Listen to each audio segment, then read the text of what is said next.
Back in the early 80s, the original Lords of Midnight, an epic medieval adventure, was released in Europe. While it was primarily designed for the Spectrum system, the game was also ported to the Commodore 64. It's been a long time, but Domark is about to continue the saga for the PC with the third installment of Lords of Midnight: The Citadel, written by the original game designer Mike Singleton. The story begins with Luxor, the King of Midnight, on a sea journey. The ship is ambushed and Luxor is taken prisoner by the evil Boroth Wolfheart. A ransom demand is made to Luxor's son, Prince Morkin, but Morkin is not one to surrender without a fight. If Morkin were to gather his forces together in Midnight, Boroth would be alerted by his spies and would expect trouble. So instead, Morkin sneaks into the vicious lands of the Blood March to raise an army from the 12 other realms. The problem is that the leaders of these realms are also being held prisoner within the Black Citadel. Fortunately, Boroth has made a critical error in judgment. Accompanying King Luxor were two friends, Corlith and Arik, Lord Blood. Instead of keeping them captive with Luxor, Boroth sold them into slavery, not realizing their importance and resourcefulness.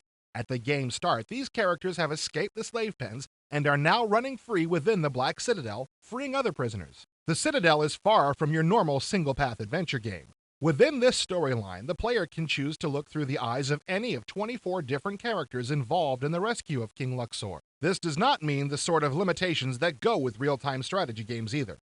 Time is completely flexible in this game. You can play in real time if you choose, but you can always stop time to calculate simultaneous moves or skip ahead as far as you want to see the outcome of a gambit. While the player can choose to take on the persona of almost any character in the game, that doesn't mean that the other characters are suffering much without player guidance. All you have to do is give the characters some general quests and they'll perform them. Even if you don't manipulate a thing, these guys may manage to rescue Luxor anyway.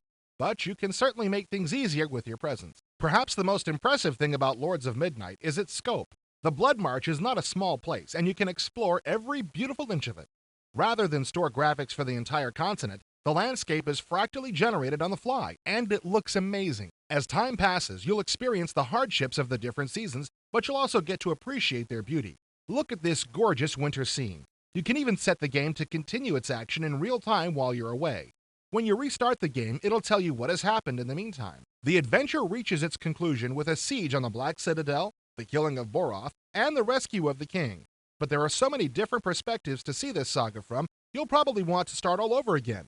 Lords of Midnight: The Citadel will be on the shelves this spring.